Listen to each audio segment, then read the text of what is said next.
Broadcasting live from the Business RadioX studios in Phoenix, Arizona, it's time for Phoenix Business Radio, spotlighting the city's best businesses and the people who lead them. Welcome to Phoenix Business Radio, broadcasting live from the Max 6 Entrepreneur Center right here in Tempe, Arizona, where we help build businesses and connect you with the right people. And this has been a much anticipated conversation with a couple of members of the Mindfulness First team. We have Sunny White, who's the co-founder and executive director, and board chair Ken Hunt. Welcome to the studio. Thank you very much for having us. So pleased to have you both. Coming from Scottsdale, where did both of you come from? Cave Creek for me. Okay. Scottsdale, North Scottsdale. Yeah, very good. Well, hopefully not too far to get here to spend some time with us today to share the important work that you're doing. So I would love to start with Sunny first, if you don't mind. Give us a little bit of the purpose and the mission for Mindfulness First, and then I would love to hear from both of you about the connection, the opportunity to work together, and really the why behind it. Yeah. So the purpose of Mindfulness First is that we teach mental health life skills to children and adults for things that will last them their whole life, to help them be healthy and well. And we opened in 2013. So we've been around a little bit now, and we're in a lot of schools particularly. That's been one of our key focuses, is K-12 public schools. So that's mostly where we're focused, but we do work in businesses and communities as well. I love hearing that. So when we were meeting in the green room, I'll call it the official name, really was the lobby, but let's call it the green room. I had mentioned to both of you that you and I go way back, I think probably 2015, 2016. I used to write for Mask Magazine, Mother's Awareness for School-Age Children or Kids. And you were a recipient, I believe you had won the Mother, what was the name of that award? Do you recall? Oh my gosh, it was so long ago now. Mother's Making a Difference, basically, is the award. Done. Yes. Was that what it was called? Yes. Yeah. That, and I remember that was being a big deal. And it was huge. And it was about the same time that you started. Yes, it was. It was very quickly after we started. It was such a shock, actually, and so validating and energizing to feel the support of so many other women in the community, to see the value of how we were supporting children. And now, all these years later, here we are to have a conversation to share about the great work that you're doing with even more people. Very good. And Ken, how did you get involved? Oh, just, I mean, that powerful mission right there is enough to give you goosebumps. But so long story short is I had a long career in corporate America here, and kind of hit a place in my life that kind of burned out and was a warning shot for some serious health triple bypass and what was to come here. But during that, I mean, with every challenge comes a growth opportunity, right? So it was the beginning of my exploration into mindfulness and conscious leadership and all kinds of different, really different topics there. But I was kind of just watching what Mindfulness First was doing from a distance, and just it for me, and what touches me is it's all about the children, right? And it's developing those skills early on. It just instead of when we wait until we are having heart issues, health issues, marital issues, business issues, whatever those things are, right? If our kids were equipped with us, I mean, it's just it's life-changing work, right? It's just if you're armed with those skills to tackle that and to be able to deal with your own stuff. I mean, as a male and an older male myself, I mean, we're just taught to kind of bury those. Suck it up, buttercup. Yeah, so it's just a mission that resonates, and then you meet Sunny and Kimberly, both phenomenal human beings and just doing amazing work. So it was easy to get involved. Yeah. I just supporting them in any which way that I can. Thank you. Yeah. And how long have you been on the board then? Well, I started out as they have an ambassador program. So I kind of started out with her as an ambassador and just kind of supporting in that regard. And then it developed into a board seat. And then then into a chair seat. And, Yeah. Yeah. It's just Good. been kind of evolved. They won't over- you won't get rid of him. I hope not. You're making sure he sticks around. Yes. I love it. Thank you for sharing that from a very personal perspective, and really Absolutely. even the male perspective. Mhm. I know Sonny's familiar with this. 3 years ago, I was very happily married, and my then husband attempted suicide and survived a Mhm. gunshot wound to his head. Had the trauma of, finding him and really trying to help him rehabilitate and restore for a good year and a half. And unfortunately, it has worked out that he's now in Wisconsin with his family and doesn't want to have anything to do with our son, and myself, which was devastating. I'm sorry.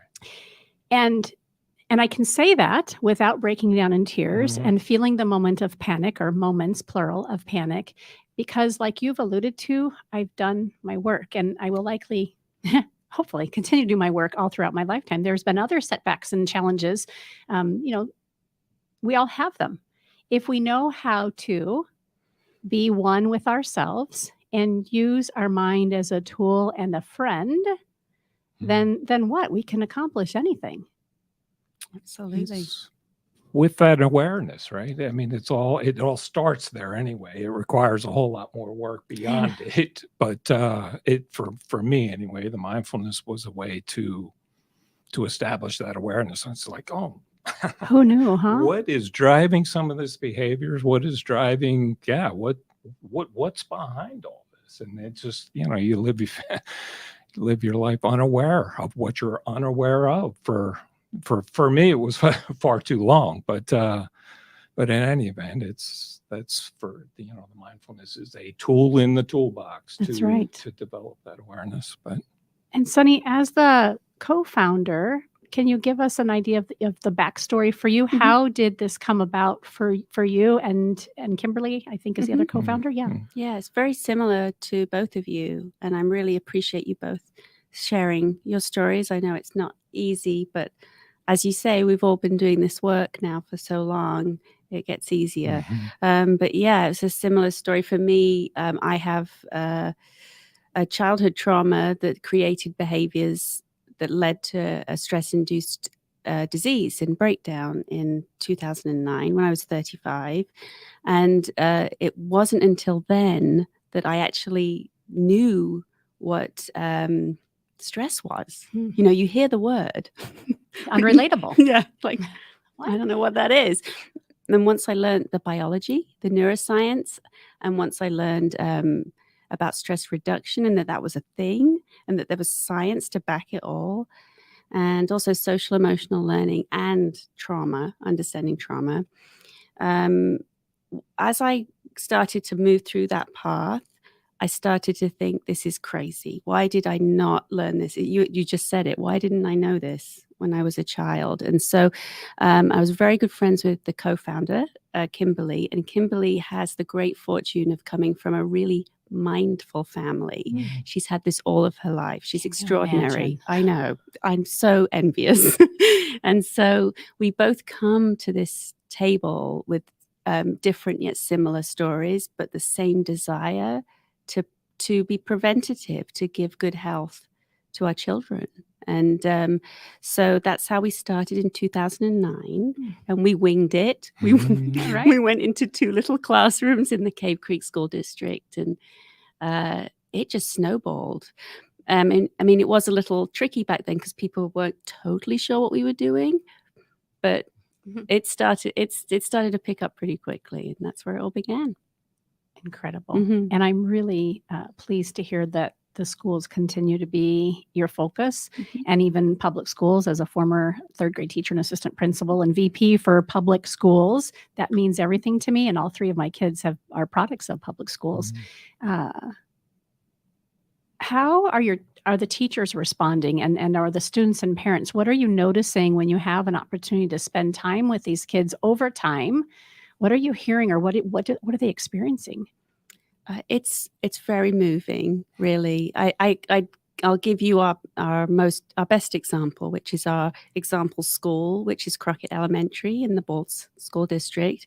We've been there since 2015, and they really were the ones who helped us to shape the way the curriculum is today. Mhm. The teachers there are phenomenal. The leadership is phenomenal, and they really created a program that has stuck with today. Now we're throughout the whole Bald school district, which is wonderful. But those teachers stay. The turnover rate is practically nothing at Crockett, which is extraordinary in Arizona. And the crisis we have right now with retaining teachers, having actual teachers in the classroom. And we know the teachers there pretty well now. And what we hear is very moving. They use it they use their new life skills in every part of their life. But then you'll hear it from the kids too. Yeah, that's right? the powerful stuff. It really is. It's extraordinary. They'll tell you how they went home and used their regulation and to maybe advise a parent on how to calm down, and feel Wow. better. They use it to get to sleep. And this particular school is it's the homeschool for you, Mom, and it is. It has a lot of Somali refugees, and I tell you that because you can then understand the level of trauma. Yes. So these children need a lot of safety, and kudos to the principal there. He really has achieved his mission, which was to create a very safe place where children could come and immediately be able to regulate away from anything they brought to the table in the morning Mm-hmm. and be present. And we've seen the suspensions when we arrived were at 45 that year, and now they're 0 to 3. Wow. And those kids are always a success story because And they this is a high risk population. truly, Wow. yeah, truly, it's incredible. And their test scores have gone up, so their school grade has gone up, and that's important because it's telling you that they are able to move out of the fear part of the brain and move into the where all their smarts are, basically in their brain, and use it and retain it, which is not easy when you're traumatized, Right. right, and or stressed, right? Yes. Mhm. Incredible. Do you have an opportunity in the role that you play then? Do you still get to be an ambassador? And I'm assuming ambassador means go and work with some of the students as well, or what tell us about the ambassador if that's still part of the program. And then how are you sharing your energy and expertise? Yeah, so the ambassador program it started out strong. I mean, and had some participants there that were helping out. It's kind of as the organization continues to grow here, there's the resources are kind of deterred a little Sure. bit there as far as the ambassador program here. But I mean, we all play as board members or as members of the organization, ambassadors for. Yeah, if it's not an official title, you're still Right. showing up Yeah. that way. We're still supporting Beacons it. of light. Yeah. Yeah, out there sharing the message and trying to fundraise and do whatever it is we can do to support the organization. So Let's talk about the fundraising piece, if you don't mind, so that our listeners, because most of them, of course, are executive leaders and business owners here in the Metro Phoenix area. What is the need for funding mindfulness first, and then how do you go about fundraising, and how can business owners and leaders help? you want to start? Sure. Well, I can start with our programming for businesses. Please. Yeah, we have a really lovely series of support programming, workshops, and sessions that are about mindfulness, trauma, social emotional learning, and particularly age appropriate and setting appropriate for people in a workplace. And we offer those virtually, and we've served people like the Bureau of Land Management, General Motors, places like that. And when we do this work, it raises money that then applies to the schools. So any profits we make, Very good. we use it in the schools. And so everything we do, we really try to make it impactful. So if we're fundraising, we're still trying to impact the people that we're fundraising with.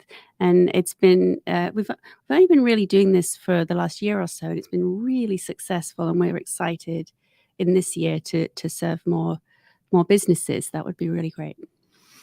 Yeah, the opportunity, especially coming out of, I don't know if there's an official end to the pandemic, but coming out the other side of it anyway. Right. The need in the business world, the change in leadership that is required these days with, I mean, the quiet quitting and the great resignations, and it's just a shift in what is necessary out there in the business world, and these mindfulness skills are are the tool or a tool in the toolbox to help these leaders shift that mindset. So it is a tremendous opportunity to feed the organization, or to feed the education side of the organization.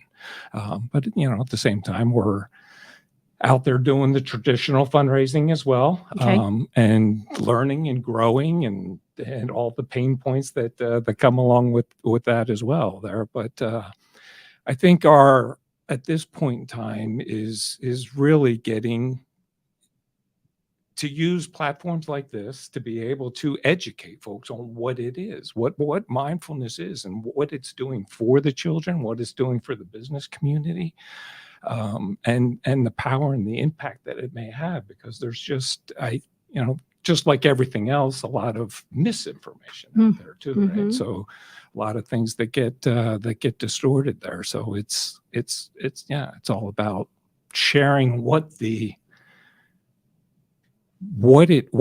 means and the benefits that come from it. I mean, just speaking personally from a leadership perspective, it's I don't know that you can put a value on it. It's just what it does to transform your own life and your own capability of leading teams. And it's just And I want to speak to the opposite of that, and then let you two pick up on that, because we've hinted around, around mindfulness and trauma-informed workplaces, that sort of thing. So I would love for us to do a deeper dive off of your invitation for us to do that just now.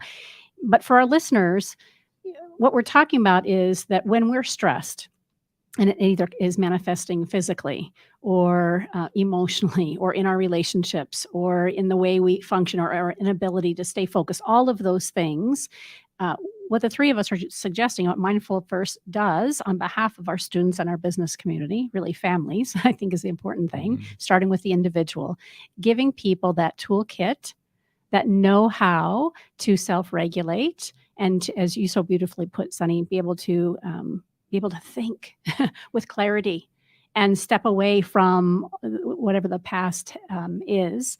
And so, gosh, that's happening. To your point, Ken, it's happening in our classrooms. You mentioned, obviously, the difficulty for schools to maintain quality teachers and the longevity, the opportunity for teachers to want to continue to educate, because they're coming in, they're stressed, they're tired, they're overworked. They are seeing that in their students reflected back to them and all that craziness. And then the same thing, of course, is happening in many of our small, medium, and enterprise level businesses. So we're all full tilt. Ken, you kind of alluded to that. Coming out of, if that's a thing, right, of COVID, we've experienced great stress. And with it has come the great resignation and those kinds of things. And I'm using that with air quotes around it. Some of us have felt like we are resigned to just feel like crap. And what the two of you are saying is, there's an alternative. So let's talk about the alternative specifically. What is social emotional learning, and what is trauma-informed awareness? Well, I'll start with trauma. Well, let's talk about the pandemic maybe a little bit, because we've all experienced a collective trauma, and that's so interesting. You say we're all resigned to feel like crap. That's absolutely where most of us are right now, and we probably aren't even realizing that that's what's going on. And I just want to speak to trauma with children, because trauma is what happens to us changes us. So it's our programming. So imagine applying that to children. A child's brain doesn't finish developing until 25 to 30 years old. So we're still growing long into adulthood. And so when you're a child and you were here in 2020, but you'd only been on the earth a very short period of time, your brain developed to be afraid. It developed during 3 years of terrible fear. Perhaps you lost a loved one, food insecurity, home insecurity. You didn't see your friends. You were stuck at home. This became the programming and wiring in a child's brain. And this is why in the schools right now, we're seeing unprecedented behaviors. Our people are seeing it. Really strange behaviors from the children and those are trauma behaviors. They're acting on the programming in their brains.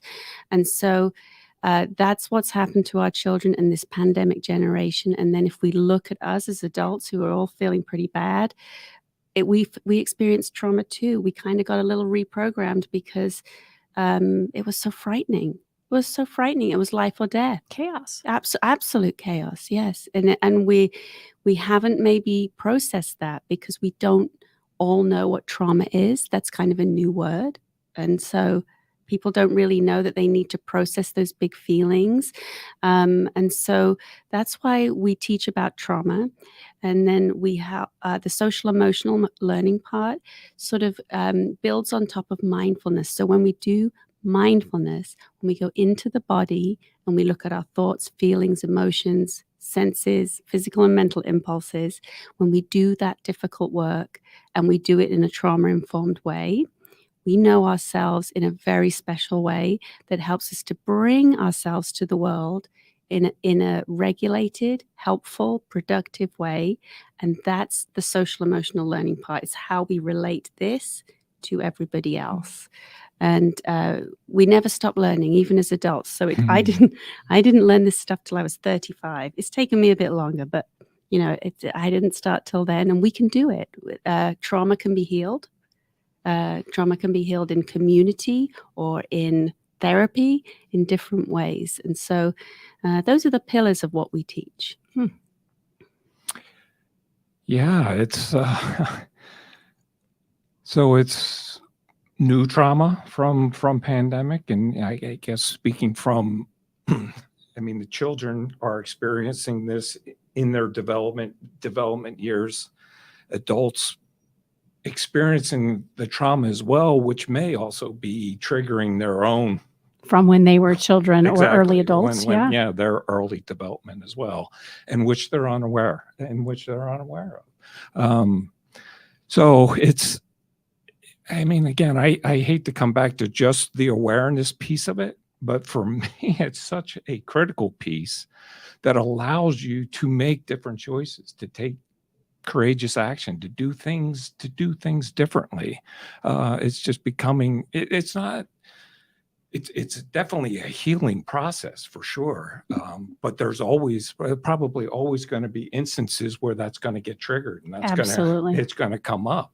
But now you're able to deal with that a whole lot differently. I mean, there's so many different statistics and sayings out there as far as, how many thoughts you have in any given day, and you live 95% of your life unconsciously without awareness. So it's really just kind of, developing and shrinking that 95% a little bit to do things differently. So for some reason, I got this flash to a couple different visuals as you're describing that. For our listeners, when we feel compelled to overeat, when we feel compelled to throw the covers over our head and call out sick again, maybe the 5th, 6th, 7th time, when we have to cover our ears because there's a conversation that hurts because it's loud and argumentative or whatever. I'm sure we can come up with other examples, but I really want to help paint that picture. We're often triggered. And to your point, Ken, we don't realize that the things that have happened to us in the past and the way in which we digested them, mentally, emotionally, physically, all the things sensory wise, has us stuck, and we're in fight, flight, or freeze mode, or they're a combination of. And so what you two are suggesting, and the work you bring to obviously companies and schools and families, is that awareness. Here's what's happening. And then I'm sure the light bulb goes off, at different times for people. And now that you know that, you can come to these situations that you're going to be pressed up against challenges in the future. We're giving you a toolbox and a mindset to know how to navigate that from today's perspective, instead of always being informed from that place of fear. What else would you add? And do you need to correct anything that I just shared? Because I'm open to that. That was beautifully stated. That's totally true. And I would add something that we feel really strongly about is trauma-informed structures, policies. So obviously we want to see that in schools. We want to see trauma-informed structures top down. And we also want to see it in businesses. Okay, talk about that, because Yeah. I'm now all sitting on the edge of my seats. Policies and structures in place. Yeah, just to make sure that everybody's safe at work, right? So everybody feels safe, and this can involve a myriad of things, but it can start with how you run a meeting, right? How do we speak to each other in the meeting? What's allowed, what's not allowed? Just to be careful of people in the room. And I'll tell you, at Mindfulness First, we have a lot of lived experience in mental illness, mental health conditions, that kind of thing. And so there's a lot of trauma at the table. And so we're very careful in meetings, how we speak to each other and what comes to the table. And we work really hard to have a trauma-informed voice. But we're lucky enough to have a lot of experience ourselves and a lot of education. And that's not so common because, again, this is new. We're in the early stages of understanding trauma. So, and we're actually going to be working with an organization to help map out our structure more solidly, so it actually is a replicable trauma-informed structure. So everything that we do, all the moves that we make within the organization are careful to ensure safety. Yeah. I love that. And that I went to expansion, right? Once you have that, you already have the foundation, a very solid foundation. You have the practices and the way in which you engage with each other and the fortunate people that get to work with you. And now I'm sure the board is helping take it to that next level so that it's duplicatable. And I can imagine the impact that you'll have. And I went worldwide in my mind. I'm sure you probably did as a board as well.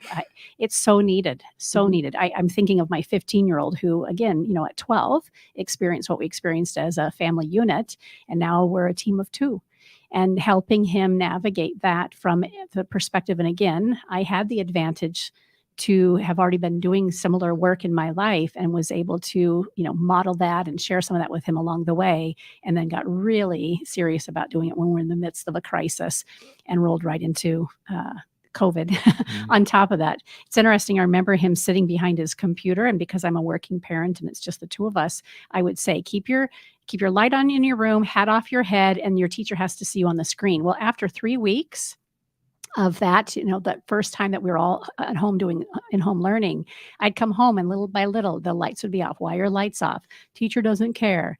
Okay, well, I care. And then the hat was on and the lights were off. Buddy, they need to see your face. They don't care. Next, his screen is not even on. And he has his phone sitting in front of him and he's playing a game, right? I'm like, oh gosh, right? And I know I'm not alone, that we really, and that's just an example of a middle school kiddo.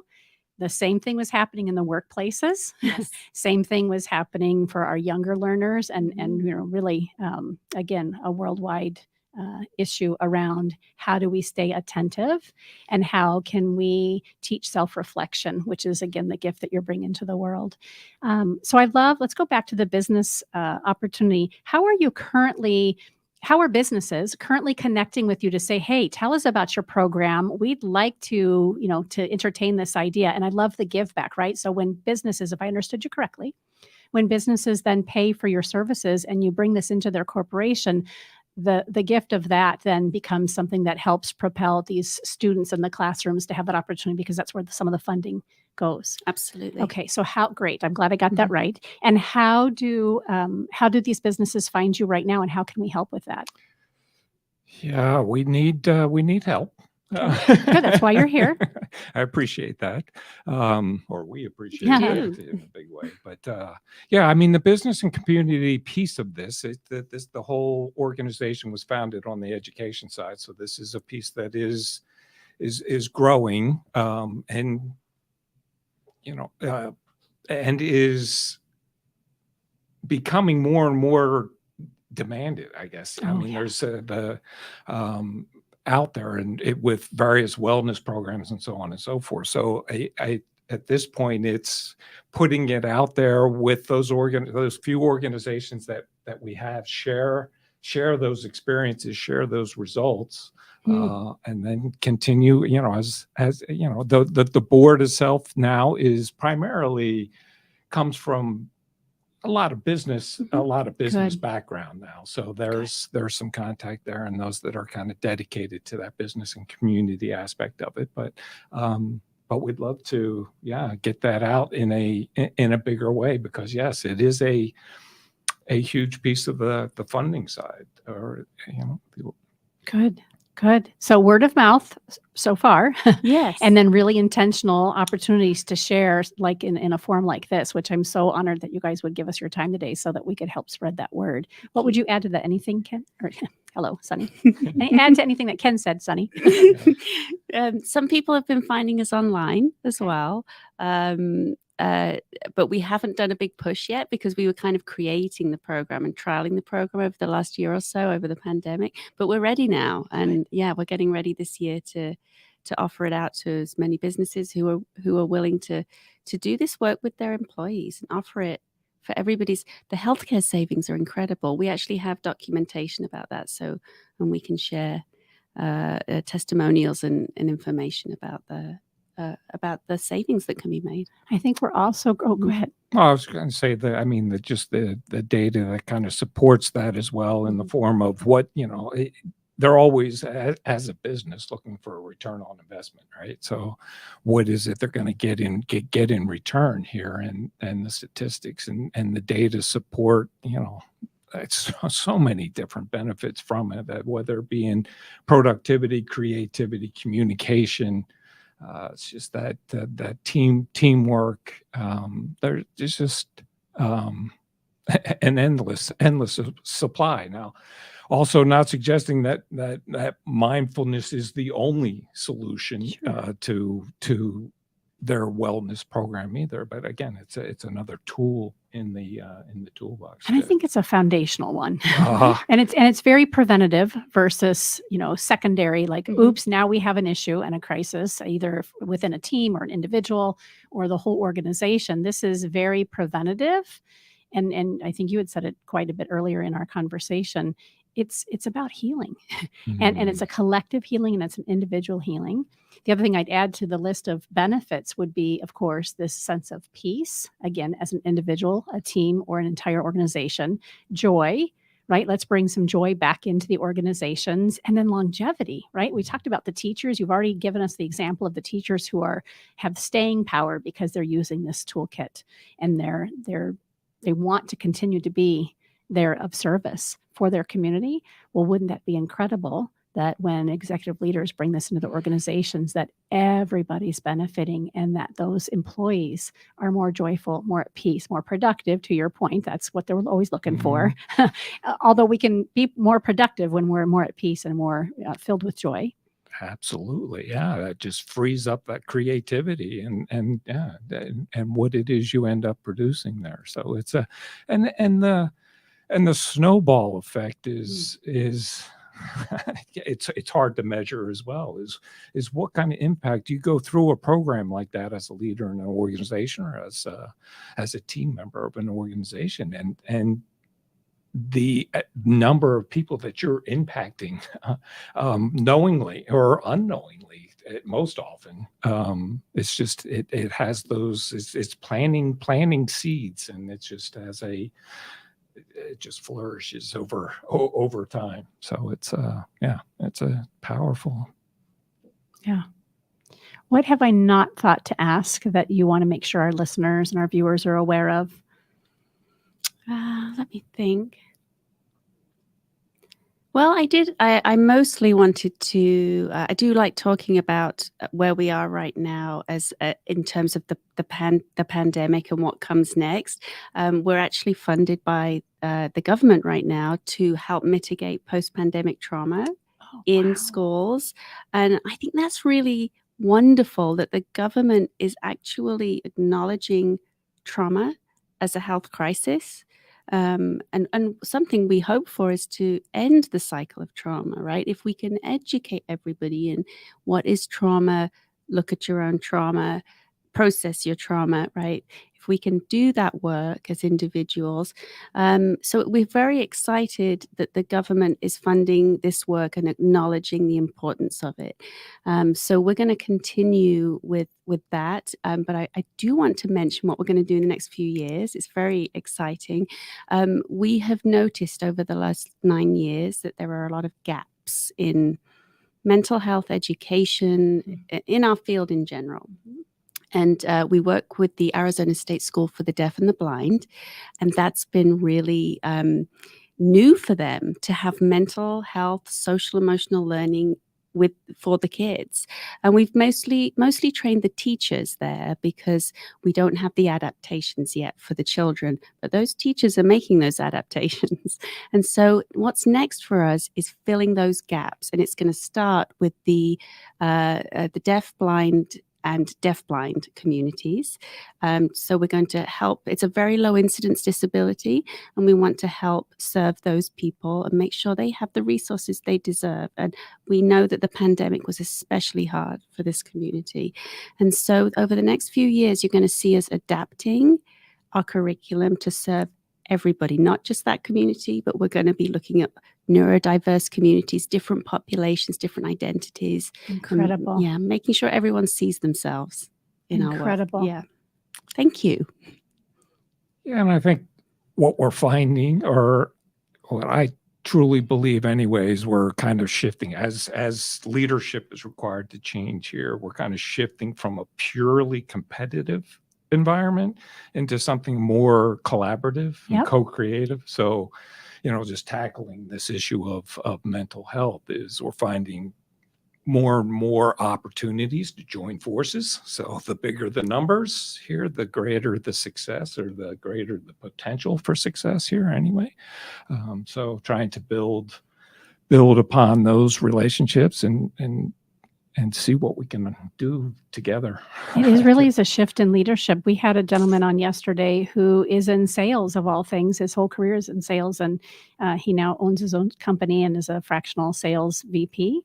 And from that perspective, he was really saying similarly that this is the collective conscious is beginning to shift, and we have opportunities to collaborate more frequently, to take a look at how are we leading, and it is less about competition and more about messaging and being really clear about who we intend to work with and staying open to learning along the way. So I love.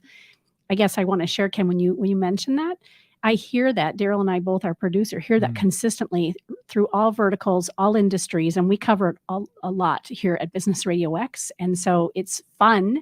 The more that I've done this, it's been 5 years now, the more I can go, yes, we are singing from the same sheet of music, and people are listening and staying open to even our nonprofits, right? Sometimes even our nonprofits have in the past have been very competitive. Yeah, you stay in that lane.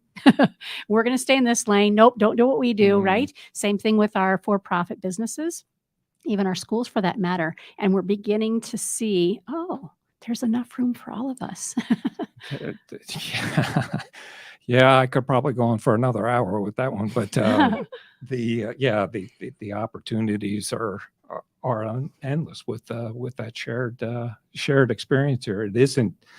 I think the mindset tends to go to we're gonna, something's gonna happen to the bottom line there. We're gonna shrink the bottom line, and more often than not, it's actually going to expand your bottom line. You bring some other components into that equation other than a purely competitive, profit-driven model. Not suggesting that's. I mean, it's important for businesses to thrive and succeed, but there's so much opportunity to do it differently and the bottom line will benefit from it as well. Mhm. So All good yes. stuff. Yes. So how can folks stay in touch with you, get engaged? What's the entry point for you? Tell us a little bit about where to stay in touch with all of you. Well, you can go to our website, mindfulnessfirst.org. There's a contact form there, and it'll come straight to myself and my co-founders. So we'll see whatever you send to us. So if you want to reach out to us that way, we have a phone number there too. And there's also a donate page if you want to donate to us. And Giving Tuesday's coming up soon. So yeah, we'd love to hear from you. Any question you have, we're here to answer. Yeah, open to all questions in the business community, and answering some of their questions that may have come from this particular conversation or mindfulness in general there. But as I found through the Mindfulness First website as well, but also have a website called khimpactadvisors.com. KH Impact Advisors.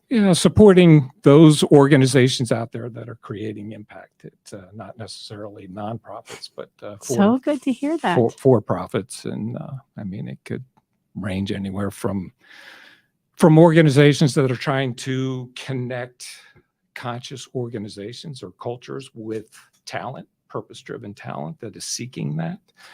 There's working with an organization doing that called Handprint, and another one out on the coast called Conscious Good that is creating inspirational content. So it's like a Netflix for inspirational content there. So there's some amazing organizations. I guess my point is amazing organizations out there, and enjoy supporting those. I love it. We have Conscious Capitalism, the movement, the international movement, as I'm a member and very interactive with them. And we've had them as a sponsor for a long time here. We also have a show called Culture Crush, which Kendra Maples is the host of. That's her show. So I'm thinking that we ought to get the two of you connected and see if it makes sense to have you back on Kendra's show to talk more specifically about what you're doing there in that advisory role. My pleasure. Yeah, would be great. And then I'm also looking at your social media, just so people know. Of course, we're broadcasting live right now via video on LinkedIn. So you can find Sunny White, WIGHT, on LinkedIn, and Ken Hunt. And then, of course, you have a Mindfulness First page on LinkedIn as well. Very good. And then active on Facebook. I see Facebook and Twitter and Instagram. Is there one platform that you tend to spend more time on, or is it pretty equal? It's fairly equal, but probably Instagram more than anywhere. Okay. Yeah, that seems to be the happening place these days. Yes, I still can't break myself away from Facebook. I'm such a longtime Facebook user, but Instagram is a great place. So you can find Mindfulness First on Facebook as well, and it's Mindfulness First. Imagine that.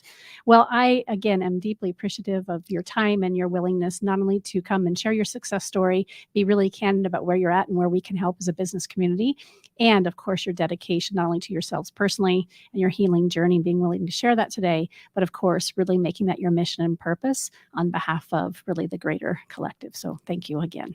Deeply appreciate it. Thank you, Karen. Absolutely. Appreciate you.